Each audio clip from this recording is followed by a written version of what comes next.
A small test that we've done before is there was this new client, fresh, has never sold anything before. He has a product idea in mind. We literally made a landing page where we're saying this is not available yet. It's just pre-order. And we're running ads to the landing page to see if people will buy it in the first place. If people are not hyped or interested to even try, like the pre-launch, we're hyping it, there's only 200 available, and you see no interest whatsoever, why go through the investment of ordering 50,000 products? Your paid ads will cost you less to acquire a customer if your landing page or if your website is converting at higher rate. We're spending north of 1 million per month, just D2C on Meta and Google. That's where the majority of the money goes. The split between them, for most cases, 90-95%. 80% of the budget will always go to Meta because we see the highest return there. You're looking at the longevity of the business, you need to factor LTV because it changes the game completely. It's like investing, right? Hey guys, welcome to Below the Fold. Hello. Hello. How's everybody? Everybody's great. Awesome. How are you? Let's do this. Let's do this. We've got some really good guests on the show today. One guest. One guest. Why, Jad? I don't know. I'm a guest too. Why do you think it's one guest? I'm a guest host. You're a guest host. Fine. We'll take it. We're switching roles. It's a middle. Like count me 1.5 on each side. Right? How about a little intro before we prolong this guest host conversation? Debate. Way too much for my opinion. You want to start? Yeah, sure. Okay. Where do I start? I've been in retail and e-commerce for quite a while. I'm not gonna tell you because they'll give off my age, and that's not nice for a lady. 38. Really? I'm just throwing a number. Okay, whatever. No. No? Unfortunately, more. I've done it across multiple companies, from bigger scales like department store formats to smaller ones where we have multi-brand specialty stores, let's say, across Galeries Lafayette, The Good Life, and so on. Worked in sportswear as well, quite a few years of my career. And I am currently leading projects department for the multi-brand division and Tanagra, so all of the own concepts of Shalhoub group. And that's about it. Awesome. Great to have you on the show. Nice Andy. career. Yeah. My name is Andy Kazandjian, and I've been in the agency space for most of my career. So I started off with running my own agency with one of my good friends, and we did that for about 2 to 3 years. And then I got a message from Eddie Malouf, who is the owner of Bad Marketing, and he was hiring agency owners. So I saw that on Instagram stories. I'm like, why are you hiring agency owners? What's the point? He's like, I want someone who understands not just like one specific department, but really knows the ins and outs of the agency space, client acquisition, customer retention, team management, doing the whole thing on agencies. And that's how I landed in Bad Marketing. Yeah. What did your agency specialize in? So we used to do a lot of things. It wasn't very niched or focused on one specific thing, but we were doing everything from social media marketing, basically ads, performance, emails, websites, applications like mobile apps, just literally everything. It was my first time opening my own business. Yeah. So we were just doing everything we can to make some money. Did you start that right off the bat after graduation? Yeah, almost. Yeah, same year I graduated. That was one of the first things I was working on. So first experience in professional life was 100%. opening your own business. That's awesome. I mean, I thought it was a good opportunity. Like instead of graduating and then starting a job, like most of my friends did, I'm like, I mean, it makes sense, but if I'm not going to take the risk now, why do it when I'm 40? Yeah. So and there's a good outcome from following a corporate career, right? Like there's no right or wrong issue from anything. I used to work during college as well, and then I continued, the career ladder ascension, I would say. I used to work in nightlife when I was in university, and then I went into daytime because mama wanted. And then from there, it was just natural evolutions of me getting bored and getting other things to do. Kind of a cycle that repeats itself. but yeah, I mean, honestly, I would never have imagined myself opening a company, but I really commend you for that.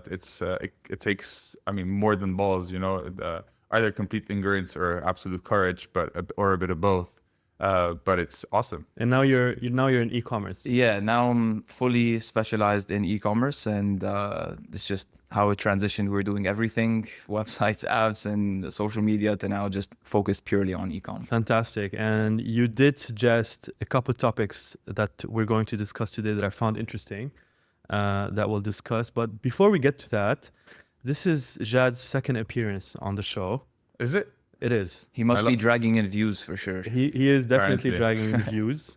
And the last time around, Jad, we spoke about a couple of things about e-commerce, and I'm interested to know Please don't quote me. if anything's changed. Let's see. A lot has changed. When was the last? So it was a year appearance? ago, approximately a year It was ago. a bit over a year ago, right? Yeah. And I think it was the beginning of AI back then, right? I was just about to say AI is probably one of the definitely like was. mainstream AI became a thing right about then. AI's been a hype since then. Yeah. That's exactly then. Yeah, more or yeah. less. I think we've had it. We were still. I remember one of the main topic was cookies. Remember deprecation? Yeah. That was becoming a thing back Yeah. then, and data ownership and customer journey ownership and how creating your own. It was something, and then AI just sidetracked everything. Because Right. I mean, why would you still dwell on cookies if you can hyper personalize everything and get your own personal channel to everybody that ever passes through Exactly. any of your interactions on any of the platforms. But also, one of the things that we spoke about is how much e-commerce is reliant on investment. Do you still think that's a valid point? Yes, of course. Investment changed, I would say. The amounts are still relevant. It is what it is. There's a lot more e-com player, the biggest one in the region here, that is doing more and more physical presence and taking over spaces, trying to merge that omni-channel experience. Yeah. Omnichannel NAS, or in case it didn't click for now, but Yeah. they're our number one luxury player in the region. phygital is the term, right? Phygital, yes, is one of the terms. That's correct. Right. But I mean, it's more of experiential spaces rather than creating retail spaces. You mean like pop-ups, events, Yes, that kind exactly. of thing? Yeah, there's quite a few spaces that are coming up. I mean, you've probably seen about the Jacquemus pop-up that they did in Kite Beach. They had a like semi-long-term pop-up of Dolce Gabbana in Atlantis the Royal. They're doing some in Mandarin Oriental as well. So they've acquired multiple physical spaces in order to connect with the customers on our level field, and then transact through the website or vice versa. So investment's still important, and it's not just today performance marketing for growth, right? It's also But how then can we you have create- the expert here who can tell us more about how that. can you create experiences, right, for the end customer? How can you create this better presence around your customer through phygital experiences, pop-up shop, etc.?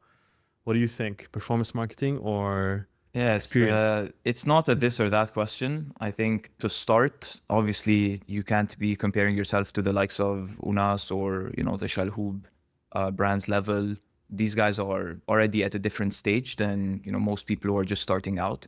So if your audience are people who are just thinking about starting their business, the last thing you want to think about is, where can I do my pop-up? Where can I do an event? Because it's going to cost you a kidney. Yeah. I think the start is always performance marketing. It's the easiest barrier to entry. All you have to do is get your website up, get your brand, work with a freelance designer, get your product sourced. And then from there, I think the journey begins. And as you start facing new challenges and new problems, that's where you need to think about okay, my cost per acquisition on Meta is X. How do I bring this down?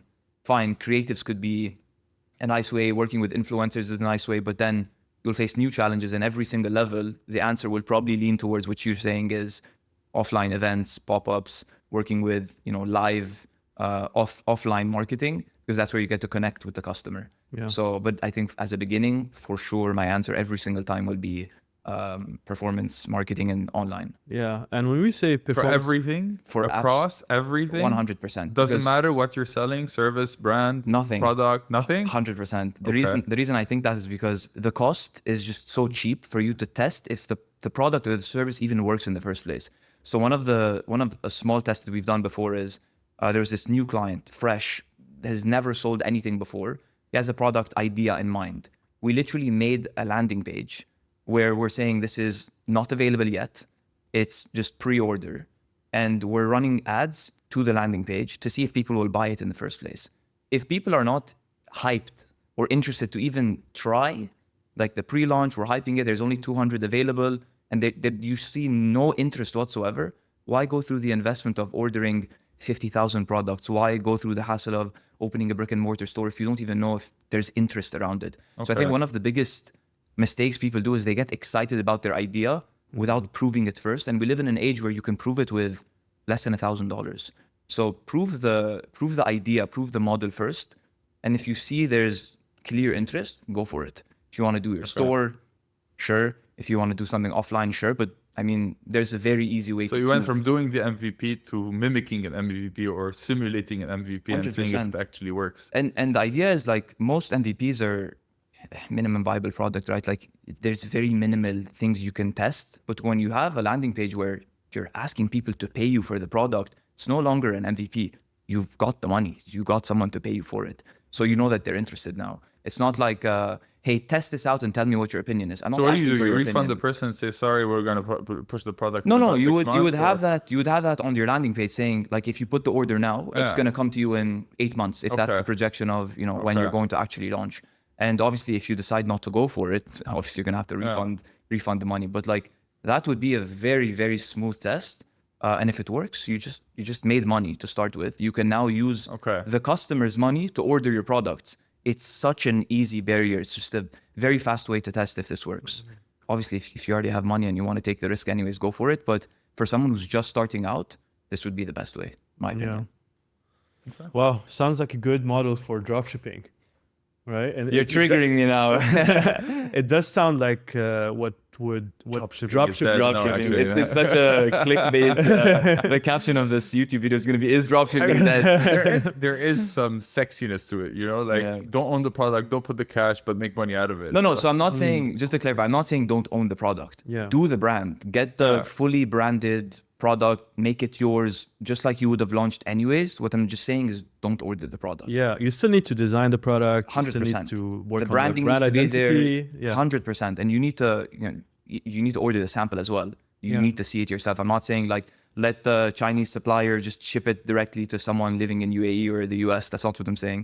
What I'm saying is just before you make the investment to not lose it, test it out first and see if it works in the future. I mean, I get it, but I think dropshipping, he was testing something like another topic altogether, right? Dropshipping is a reality of Islam right now. And it works. Yeah, exactly. It works. But this is an interesting approach. And I wouldn't say it's for brands to completely cancel entire products. It could be used also to learn more about the product, right? Maybe feedback on the product, ways to improve it before ordering the final batch, right? Alternatively, I mean, if someone doesn't want to absolutely not order products, maybe ordering 100, 200, your cost is probably going to increase significantly because it's not big quantities. But I mean, 100, 200, if you actually want to test it live and send it to people, sure, that works as well. But I mean, the zero way to do it, like the zero sum is not ordering at all. With the pre-order move.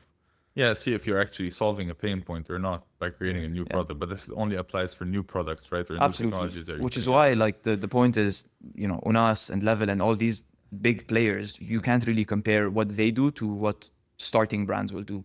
I think as you get towards their level, then you start playing these big games because it's going to cost too much money. Correct me if I'm wrong. I mean, it costs the money that you want to put into it, right? But you can do pop-ups for cheap and you can do pop-ups for millions of dollars. The same way you can do performance marketing for cheap and then do performance marketing for $100,000 per month. So sky's the limit in the end. But yeah, I agree. It is a lot more cost-effective way, and it does kind of take you to a faster perception of yield, let's say. Because if you target 100,000 and then you get 1,000 click, and then from the 1,000 click you get 50 or 60 orders, then you have a better idea of the metrics, or of the possibilities and capabilities of the product that you're trying to sell. But what about existing businesses? Because I'm sure that's the bulk of your customer base right now. I don't think there's a lot of entrepreneurs out there that are trying to go and test. Oh, what about this new lollipop major size that I want to sell that nobody, So what about the existing businesses? How do you cater for them? What would you recommend for them if they gave you a budget? Would you assign 80 to 90% of that on performance marketing or? Yeah, so my expertise lies in ecom, so I will always take the money and put it to performance marketing because that's what I know best. I'm not the offline crazy experience guy. Maybe if they have a contact for that, I would definitely allocate some money towards it if they can afford it. So maybe give us a broader understanding, because performance marketing is one part of ecom, right? What are the other things that you do under that umbrella that you say when you're specializing in e-commerce? Yeah, so there's different touch points. So you have obviously Meta, Google, YouTube, TikTok, Instagram. All these would fall under paid ads, Snapchat. So that's one aspect that we manage. But then there's also, once they see your ad, where are they going, which is the website, the landing page. So we optimize that as well, because there's a lot of people who would have rock solid ads, but then they go to the website experience is just horrific. Then you're talking about drop rate, and then you're improving your 100%. UI. Conversion rate will be low. Like, okay, I'm spending $100,000 a month. I'm getting 100,000 clicks, $1 per click. I have 100,000 people on my landing page, but my landing page is converting at a 1%. Like, you just wasted at least 3-4 extra % that you could have added to that. So, I mean, that's another thing. Wow, okay. That's a metric I'm happy to hear. You're saying 5% conversion? Absolutely. This is like what we try to aim for is 5% conversion rate on any product that's within sub $200 range. Okay. The more expensive the product is, that's the more very interesting, because I mean, like, if you look at industry standards out there, even in the States, which is like the precursor of e-com, right? We're still talking about 1.2 to 2.5, 3%, right? I mean, 5% is not something that people usually promote because it's difficult to deliver. Yeah, it's difficult to deliver, but it's what's going to help you start getting higher profitability rates. Because the problem is there's different touch points that you can tweak and change your P&L day and night. If you have a 1% conversion rate versus 3, we're talking about a 3x on the conversions. Fixing that, or a 70% discount on costs, right? Like if you want to look on the other side. 100%. You're literally, your paid ads will cost you less to acquire a customer if your landing page or if your website is converting at a higher rate. So most people don't really think about it this way. They're like, oh, my ads are performing at whatever, $30 cost per acquisition. Okay, but what's your landing page converting at? Oh, it's 0.9%. What do you mean? Get that to 1.5. Get that to 2. You probably won't achieve it, but I mean, that's definitely one of the KPIs you want to push for, is get as high as humanly possible. Ideally, if it's like $150 product, it's not very difficult to get a 5% conversion rate. Because if the product is actually solving a pain point, you're solving a customer need, you're talking about 95% of people not buying. So when you put it into perspective, it's actually not that bad. 5% are buying, 95%. No, 5% is big. No, it's not that bad. It's not a huge number, I agree with you. But it's still like, we need to, the way we browse online is very different from the way we browse. Because when we browse in the store, we've actually made the painful effort of going. Online, it's like, I clicked by mistake. My son clicked. I opened it. I didn't want to go there. I thought the product was different. So you get a lot of that for sure that you won't see in the store. Yeah. And because of that, automatically your percentage conversion 100%. Drops absolutely dramatically. Even if you're talking, like, to go back to our physical, if you're talking about a street store compared to a mall store, you're going to have a very different type of conversion. A street store is going to have 3 to 4 times the conversion rate that a mall store is going to have. Because they're going specifically to that store. Because a person's going to the mall, not the store. Yeah. Just like an Amazon page. Exactly. So the more painful, the more friction there is to get to a place, the higher the conversion. Because I've already made all this effort to come here. You drove your car, you parked it, you went out. I had to park it. If it's a street, I had to find the street. I had to pay RTA. I had to go into the store. I mean, you're not coming out without buying anything, where you go to a mall, you might go to the cinemas and then maybe buy something or not. So and you have thousands of other options. If you go online, you're on the couch. So, But you can say the same about a website. If a user came from search versus he came from a a TikTok or a social media page, right? Yeah, of course. If he came from search, he It's probably the same intention. exactly. There's much more intent. There you go from store, like street store to mall store. 100%. You know, like it's a online. great example. Yeah. You know, so your street store is search because you're actually intending to go to this website. You know, but on social, you're not intending. You're just like somebody fed you a picture that looks nice, and you're like, okay, I'll click on this. Yeah. And then you look at the product, and you're like, Right. But the question is social still playing an important role in pushing the customer to actually buy? You want to start? No, please go ahead. Yeah. So first, let's define what do you mean by social. Do you mean an influencer posting or your friend posting or an ad? Because there's three different things that will lead to three different outcomes. Right. I mean, it could be any of these. You tell me which one is doing what. But the idea is today people think that there's more conversion that comes from search, and therefore their investment in social media is not a priority as much as search is, right? But would you say no to that, and would you still advise brands to have a presence on social media to help with the conversion, with the purchase? Yeah. Is it an attribution game? Maybe it's an attribution game. If you look at Lastclick, honestly, most of it will go to search, right? Yeah. But maybe if you look at different attribution models, First then, click will probably be, for example, socials like Instagram, Meta, anything Meta or TikTok, Snapchat, all these for sure will be first click. right? I think when you go into the attribution trap, the conversation will not end. This is what I face with clients. Oh, we need to look at Lastclick. Oh, we need to look at first click. Oh, we need to look at the holistic view. Oh, we need to look at this. Everyone is right because the logic for each one makes complete sense. And everybody's wrong. And Because there's no way to track Correct. the entire journey. yeah, I mean, There's still no way, unfortunately. Maybe soon, Be fair. hopefully. there are certain Maybe hopefully, but there are certain guidances that you can get. Like for example, a lot of Middle Eastern brands do not have this, a post-purchase survey. So Yeah. what that means is you make the purchase. There's literally a small questionnaire that says what where made did you purchase. Yeah, exactly. Where Facebook, did you find us? Google, emails, SMS, a friend, influencer, none of the above. But still, even if you do that, they'll only give you the last one. So the last click. Correct. They So won't but give you the entire journey. the assumption here is, will the person who's selecting the one of the answers, are they going to think last click or first click? Probably not. What they're going to think about is The what one that was the biggest resonated the impact. most, exactly. So if they think that they actually purchased because they were browsing for, let's say you're selling a phone cover, right? They browsed phone covers and then they saw your design and that's why they bought. Yeah, maybe Google actually did convert them because that's where they found your Search. brand.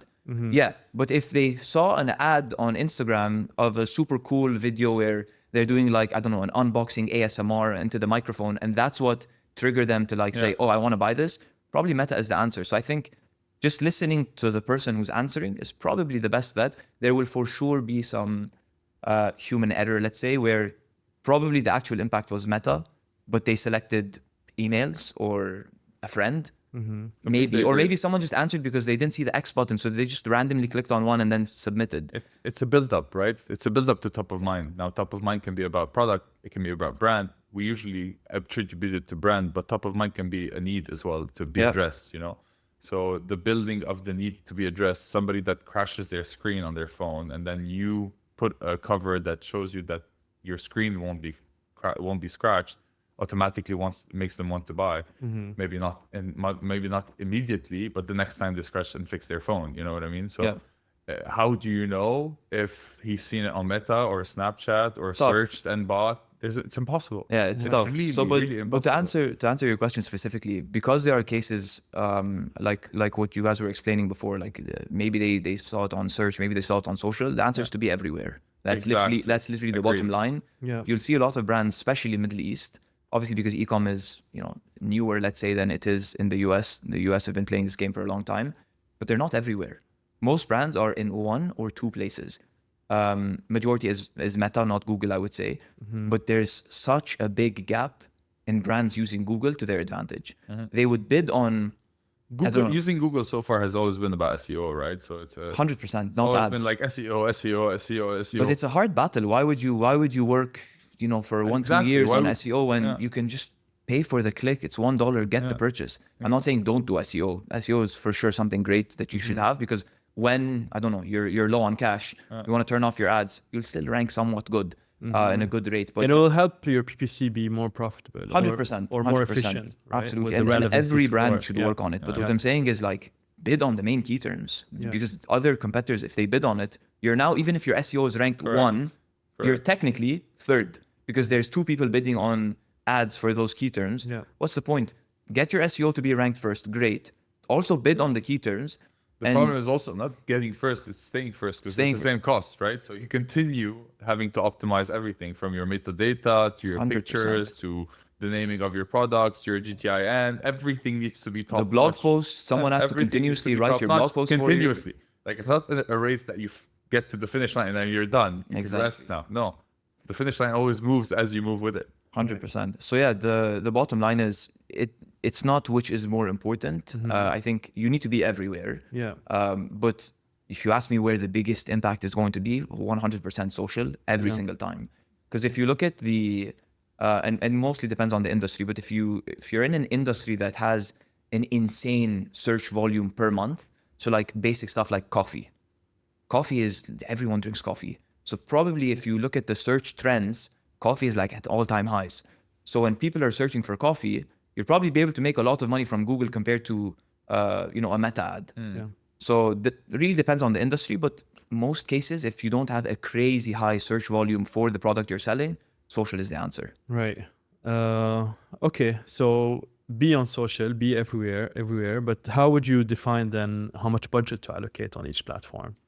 So you can start each platform, each post, because as some people told us, like there's organic, which is like content, like consumer to consumer content, right? And then you have like not paid content, but influencer content, right? Which is unorganic. Yeah. And then you have your paid, right? Yeah. So how do you split between those? So you also need to look at different placements, right? Yeah. Is it would you say that maybe it's a test and learn? There should be a test and learn approach. Sure. Yeah. For sure, it's a test and learn thing. You can probably spend whatever, if you're starting your business or you're midway, you're spending, let's say, 50K a month on meta ads, but your ROAS You're is starting and spending 50K a month. no, midway. Let's say you're midway and you're spending 50K a month. Okay. Why not? Maybe it's a big audience. No, because I mean, like, if you want to talk about deep pockets, definitely, why not? It's a small budget. But if you're talking about your average newcomer, to the field, newcomer. So newcomer is very different. or midway, even $50,000 is a it's a huge amount. it's an amount. I'll put it this way. It's not. For starters, I don't want people to listen to us and think like, oh, these you guys need to have deal with 50K. $600,000 of paid ad per year. Fair point. But you do need a substantial budget for you to get substantial earnings. Yes and no. So here's what I'll say. Based on the point you brought up, is I'll split it into 3 categories. Starters, for anyone who's just starting, choose one platform. Do not be everywhere. Pick one thing and perfect it. Because if you're gonna, let's say, spend, you only have $2,000, it's stupid to put 1K on Meta, $500 on Google, $500 on Snapchat, because one, it's not a significant enough budget for you to really get learnings, and 2, you're gonna dilute your focus onto 3 different platforms which you do not understand. So you're probably not an expert in all 3 anyways. So I would say focus on one platform, ideally Meta. That's how I started. Once you've perfected Meta and you're able to get $2,000 spend at a 2+ ROAS, anything When you above. say Meta, do you say just Facebook, to specify? Instagram. Both? Yeah, Okay, so because not anyways, one. when you launch ads on Meta, it automatically selects both. No, I know. platforms. That's why I'm saying when you. Yeah. I just wanted to specify we're specifying both channels. of Correct. Meta, not And it's one. best practice Yeah, to yeah. select both To do channels both. as Agreed. mixed placement. 100%. So I would say start there. If you're able to generate that, if you spent the 2,000 and able to generate anything above a break even. So let's say your break even, you need to bare minimum get 1.5 ROAS. If you get above that, keep going. Do not focus on anything else until you get that $2,000 budget in that month to 4K the next month, to 8K the next month, and just keep going. You're going to reach a point where you're going So to you're saying realize, invest more, keep the same ROAS more or less. if you can. Yeah. Likely as you spend more, your ROAS is going to come down. But as long as it's above your break even and you're somewhat profitable, you should keep going until you reach a point where you realize on your own that the numbers no longer make sense for me to put all my budget into Meta. That's when I would say, okay, let's bring that down a little bit, take it down 10-15%. Let's put it on Google. Now let's start dominating that platform. Once you've realized you're good there, let's move on to the next one. because most founders or people who are running their own businesses, specifically in ecom, they want to be everywhere all at once when starting. Very big mistake, because you don't even have a team. You're going to do this all on your own. Plus, Focus on content one is thing. different, right? Because 100%. where somewhere a still picture could lead somewhere, still picture somewhere else will lead you nowhere, right? Yeah, I mean, and the nature of like let's talk about Snapchat content versus Instagram stories content versus feed content. They're three completely different things. Yeah. So you're telling me you're gonna produce 3 different types of content per month per ad? No way. Not and a pay chance. 5 times more on content than you're actually going to pay on propagating them, which is not the right way Exactly. to And do. if God forbid your ROAS is sub break even, now you're down so bad. Yeah. So for starters, this is what I would say: choose one platform, low budget, start there and slowly start scaling it. For anyone midway, they're already crossed that stage. So they already know where they lie in terms of what's my numbers look like on Meta? What does it look like on Google? Based on that, you should be able to allocate different budgets. Most of the brands that we work with at Bad, by the way, is bold and disruptive, just for reference. It's bad marketing. It's not that bad. Okay. It's not actually bad. It's, That is a cool name too, it's by so the way. good. It's so good. It's Most very people good. like Where'd you work? Bad bad marketing. marketing. Remind me never to employ that. No, guy. but It's such a good marketing Yeah. stunt. We've heard a lot of like clients who come in. Yeah. They were thinking about the process. They're like, guys, the bad marketing name was never out of my head. Yeah. It's such a good way to capture people. it creates a buzz because it's controversial. Exactly. The slogan is "We make good brands go bad." So Okay. it's just a play on words. But anyways, I was saying the most of the clients we work with at Bad, we're spending north of 1 million per month just D2C on Meta and Google. That's where the majority of the money goes. The split between them, for most cases, 95%, 80% of that budget is on Meta. Yeah. Up until today, iOS 14, all that stuff that people talk about, doesn't matter. 80% of the budget will always go to Meta because we see the highest return there. Yeah. Very few cases where brands have ridiculous search volume in the niche that they're in, the budget is closer to 50-50. What do you think? Because when you're trying to solve a problem with a product, it's so difficult to find the key terms people are searching for when trying to solve it, and having your ad show up and convincing them through a Google ad link, just like whatever the title is, it's so hard. It's very, very difficult. And then the second thing is the search volume is probably not high in most cases. No, because compared to other platforms, social platforms, forget Google. I mean, like, why is Meta? Oh, how why do not you- TikTok, for example, Exactly, or Snapchat? or Fair point. Look, TikTok is very organic. It's a very organic platform, and I think I'm still not like hardcore into TikTok yet, but every time we launch ads on TikTok, they just don't perform as good as it does on Meta. I think people are used to Meta ads. Genuinely, I'm not 100% certain why there's this huge discrepancy, but organic just crushes on TikTok. So I think that if you're playing the TikTok game, it's a branding game. try to get like the Gen Z, Yeah. like It's a brand equity top of mind. People recognize the product, but not necessarily Yeah. transact with it. the right? brands that are crushing on TikTok are not, most of them are not really going hard on ads. What they're doing is TikTok Shop, right? So what is TikTok Shop? If you think about it, it's like an affiliate. So it's me, Yeah. like as an influencer or a regular person, using this product, and I'm marketing it as if I bought it myself and I love it. So the video will be like someone putting the phone there. Guys, oh my God, I just got these sleep gummies. I slept for like 9 hours. It's not an ad. It's just someone trying to portray the product and how good it is, and they want to share it with their audience. Yeah. That type of content is crushing on TikTok. But then on Meta, it could be like a simple graphic of can't sleep, the picture of the gummy, and it'll convert like crazy. So it's just easier to convert on Meta, and I think people are more used to it. On TikTok, if you see an ad, swipe. Yeah. The ads are not tailored for that platform. It's a creator content play on TikTok. 100%. So I think the game there is more organic. Obviously, ads work. There are brands that are crushing with ads, but most people are just not able to crack it because the content they make is not built for that platform. If you want to do TikTok ads, you really need to tailor it to that platform, which is these Gen Z style ads where it's like super raw, super authentic and organic. On Meta, you don't really need to do that. It would be great if you can, but Yeah. the game is very different. They're two different platforms and people still haven't cracked this yet. Is it also because there's an audience difference, right? Because I feel that Facebook is more like there's a generational gap, right, between the 1+ billion users on TikTok and the 2+ billion users on Facebook. I don't think they're the same, right? Yeah, Facebook for sure. I but think it's a 3+ billion on Facebook. It's 3 now. Okay. Three, yeah, half the that's world. right, yeah. Look, I think there's a misconception on TikTok where people think they're kids using it. Yeah. But there's actually a very, very, very big percentage of people who are, 20s, 30s, 40s. But I think that some of these 20s don't even have Facebook accounts. That's what I'm saying. Probably. I mean, there's 3 billion people. Yeah. If you were to guess, they probably have a Facebook account. But I think they're more or less the same. Facebook, I think, would be the exception. I feel like grandmas use Facebook. Instagram, I think, on the other hand, is very similar to the TikTok audience. I'd say it's a bridge. I don't know. I mean, I feel like, you know what I mean? Like, I feel like people that are in our generation, let's say, as opposed to your generation, for example, would be more likely to have Instagram than have Snapchat or TikTok. You know what I mean? Potentially. I genuinely, I'm not 100% certain on what you should know. You should tell us. You're the guy who's at Meta. Yeah. No, I mean, Facebook is definitely the biggest platform Yeah. across the Yeah. globe. And it's a geographical nuance.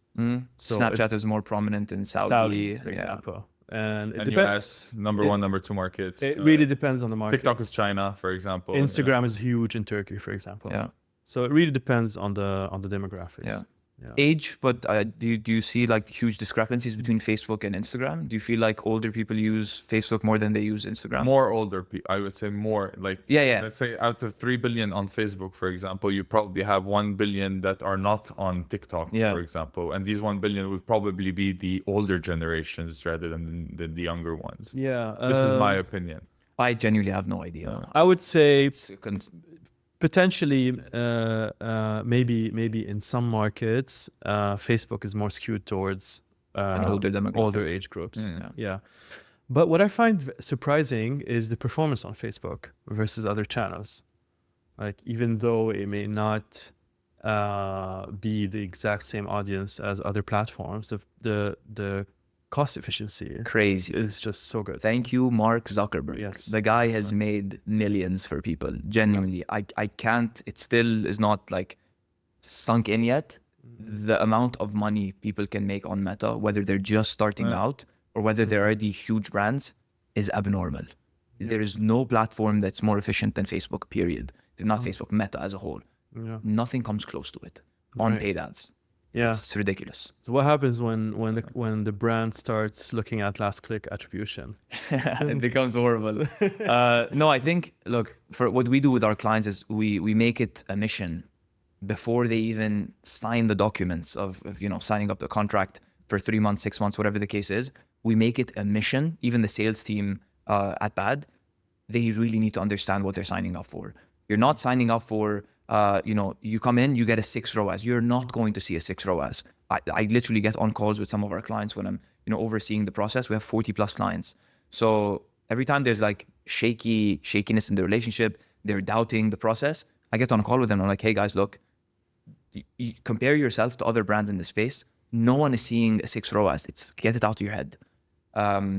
So it's just setting the expectations right, that if you break even on new customer acquisition, thank God. Thank God. That's most brands when they're scaling, that's what they really need to aim for, is as long as you're breaking even or you're slightly profitable, you're good to go. Because if you do think your product is rock solid. That's right for newer brands, right? No. For all brands. Everybody. Even brands who are scaling. We have a couple of brands making 50, 60. Scaling, yes, but 50, 60 maintaining, mil. optimizing.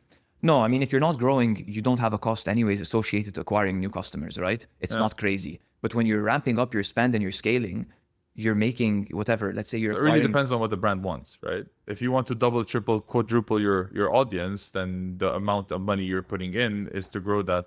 Correct, but what expectations where it's skewed is they think they can still have a ridiculously high ROAS. It's not going to happen. Very, very few cases where you'll continue seeing like a 3-4 ROAS on new customer acquisition. Tough.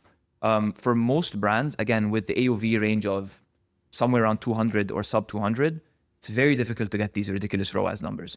So I think as long as you're breaking even or you're slightly profitable, it's excellent. The reason is because if you're doing this for the long run and you really believe in your product, then the customer will come back. So what people don't really understand when they're looking at their numbers, and this is what causes 90% of the businesses Here to we fail. talk about a very interesting LTV. metric. Yeah. It's unbelievable how the amount of founders do not look at these numbers. Yeah. They're like, LTV, my CLV, ROAS, you know, my all of ROAS these on long first time time value that people don't really look 100%. So what we do is when we're acquiring customers, fine. Let's say we acquired the customer at $25 and they paid you $30, right? You've probably lost money on that order because you have shipping, product, packaging. More or less, you probably lost money, right? So the owner will come to us and say like, guys, what the hell? We had 10,000 orders this month and our cost per acquisition is $25 and they only paid us 30. We're down so bad, right? I'm like, yes, you're right. On the first order, you're not profitable. What's your recurring customer rate? 3, 4. They don't know, right? Yeah. I pull up their Shopify, 50%. So you're telling me from the 10,000 orders that we got you, 5,000 of them likely are going to come back and buy again. So you're telling me on the second order, you're going to get an additional $30 with zero cost on Meta ads. So now your ROAS is no longer 1.2. Your ROAS is 60 in, 25 out. You're looking at over a 2 ROAS. So that's your actual ROAS. Your ROAS is on LTV, not on just the first time. It's important to understand your first time customer acquisition cost so that you can project how many customers you can acquire per month. But the general, like when you're looking at the longevity of the business, you need to factor LTV because it changes the game completely. It's like investing, right? If you invest in the stock market today, well, no one's going to promise you a 10%. You're not going to get 10% today, tomorrow. You're going to get 10% over a year, right? Right. And then if you're lucky. If you're lucky. And then if you look at it over a 10-year horizon, your average will be a 10% per year, right? Or 20-year horizon when you're investing. It's the same thing with ecom. You need to look at the horizon of how many times will people come back. Most businesses will realize that they have at least a 20-30% recurring customer rate. And when you have that over 4 years, the customers are coming back again and again and again. You only paid for them once. So it's a totally different way to look at ecom when you factor in LTV. Right. And it's absolutely okay to attribute LTV to your entry point channels. 100%. So you can attribute your LTV to where you got this customer from. So for example, it could be Meta, even though Meta may not have played a role in the second purchase or third purchase. Yeah, because that's where I got you in from, right? Yeah. You bought 10 times because I got you in from Meta the first time. Now, obviously, from order number 2 to order number 10, Meta will not play a huge role anymore in terms of getting them to come back. Depends. But that's where Depends on the type of product. Depends on a lot of things. Of course, I mean, you always want to be in their feed, right? That's like a given because brands are competing for your attention, and if you're not there, you're nowhere to be found. Exactly. Obviously, it's not going to work. But as long as you exist in their life on their feed, you're good to go. You don't need to do anything crazy. I think where the game is to get them from order 2 to order 10. That's where email comes into play. Like most of the brands, especially in the Middle East, they send ridiculously stupid emails. Yeah. Get 25% off. Whatever. Use this code. Mature markets have shifted from discount. Here we're still in that. Yeah, and right? So the problem is they don't give value. Like for me to come back for order number 2 to 10, I'm no longer thinking about the cost. I want you to affect my life, right? Yeah. So like brands like, I don't know, Whoop, for example, they've dominated Middle East. Yeah. The subscription fee that they're charging is ridiculous. It's a very expensive product. But because they're able to portray the impact on your life and the positive things it can do for you, people no longer think about these things. Yeah. It's like subscribe. especially giving you the first month for free to try it out in order to 100%. see if this will impact your life. And or God not. knows how much money they lose, right? When you order the Whoop, they're sending the product, the shipping cost, the band, the device. It's a problem for them. That's how much they believe in their product. That's where what e-commerce needs to get to. You need to start making products that people actually like, or don't play the game. What are you trying to do? Like a quick buck on a few orders and then dip? If sure, you can do that. That's what dropshipping is pretty much. But if you're in this for the long run, you need to get out of the mindset of what's my ROAS on first-time customers. Yeah. Then what's Whoop's ROAS on first-time customer? God knows, they're probably down in the hole so bad. Yeah. But when you look at the quantity of people who are coming back, staying for 3 years, 4 years, 5 years, paying them 1,000 dirhams per year, now we're talking, right? And that's what they base their entire decisions on, is LTV, not first time ROAS. Right. So I think ecom brands really need to start getting into this momentum of, get out of the first time customer ROAS mindset. And to get from purchase number 2 to 10, also personalization is important, right? 100%, Like absolutely. when you use your own channels like emailers, There's so many free channels out There's- there. yeah. There's so many free You channels. have to be personalized in your comms, yeah. organic content, right? You're not paying for acquisition anymore. You're thinking about, how do I elevate my brand? How do I get the message across of how my product can help you? If you look at most brands in the Middle East, what are their posts? Product pictures. Yeah. Someone holding the product like this. Okay, sure, go ahead, do 1 or 2 like that. But how does your product help me in my day-to-day life? Portray that, right? They don't do that very well. Yeah. Even in the US, they're not really good at this, because they're not thinking long-term. They're thinking, you purchased. I'm good, thank God you purchased. Okay, fine, get me to come back 8 more times. When you play that game, emails, SMS, live events, offline marketing, huge, plays a huge role in getting people to come back. Influencers, very big one. So like now you're looking beyond paid ads. You're looking at everything else you can do to get them to come back from 2 to 10. Right. And if you don't do that right, all your efforts on your first time meta, What would you say work is the will go to biggest, waste. most successful like not metric, but channel or tool in order to do 2 to 10? it's not a channel, it's your product. I would say something else. I would There's say a it's the tool. brand. No. App. To send like notifications. When you convince someone to download an app, the long-term value is much more probable than. I see where you're coming from, know? because you're probably thinking the likes of Unas and Level, right? Not only, no. I'm talking when you develop an app, or when you develop a website that's app wrappable, okay, on your phone, you allow a company direct access to you. Yeah. Free direct access to You you. just all send the time. notification whenever you want. I Exactly. completely agree. And you So also that's number build one. signals. You also Exactly. have access to data. Super hyper personalization. Yeah. You have direct, Yeah. right? And goes back to the cookie deprecation problem. If you convince somebody to download your app, you're done. Game you over, solve yeah. everything. Yeah, it's a And then you great can leverage AI, and you can leverage data, and you can put RPAs, and then you get emails. You can get emails sent to this person, and then you can follow them on their drop card, and then you can bring them on products that are similar to what they bought. Yeah. The ecosystem in which you put them in, it's like you've actually taken them and put them in the store.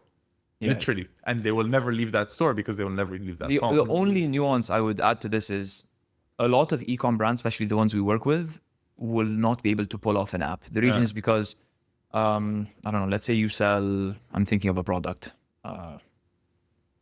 like True Classic. It's a t-shirt I'm wearing, right? They're on their website, but probably the quantity of times people come back is like maybe once or twice a year. Yeah. Because you're buying like 10 black shirts, 10 white shirts all at once, right? Unlikely to be able to pull off like ridiculous app gains, or maybe even not even True Class, maybe fashion, they'll be able to pull it off. More basic products like, I don't know, coffee. Yeah. No one's going to download Nescafe's app.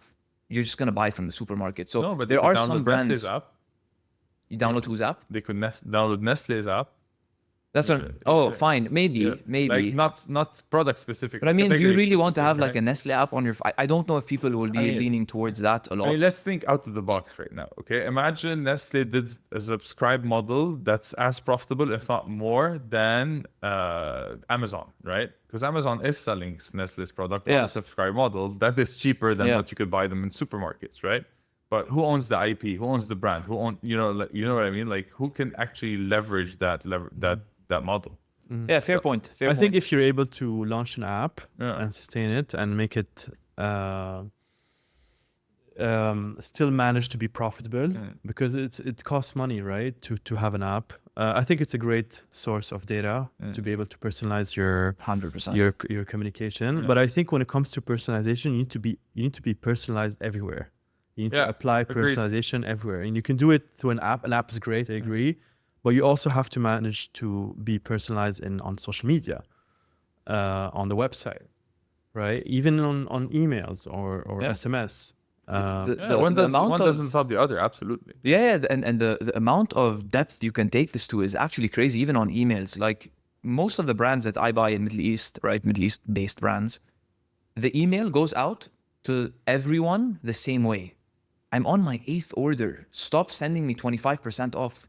Like, show me something else. I'm done. You've already convinced me to buy your product 7 times. I don't need another 10% off. It's not going to change my life.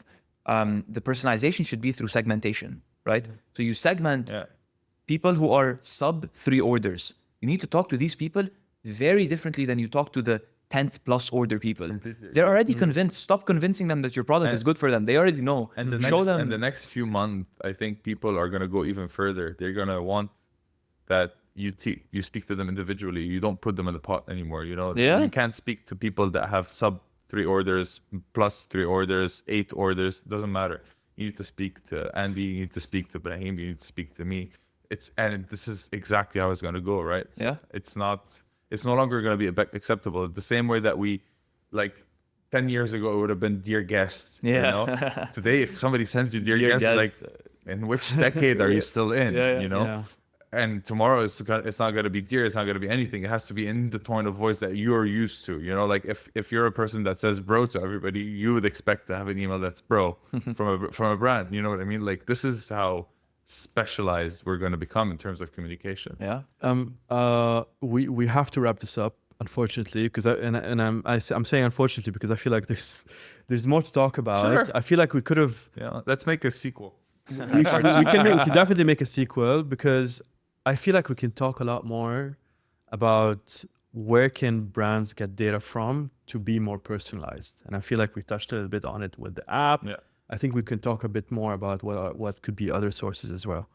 But thank you guys for joining the show. We still have a minute. Here. Words of wisdom to end the session. Words of wisdom to who? To anybody doing e-commerce.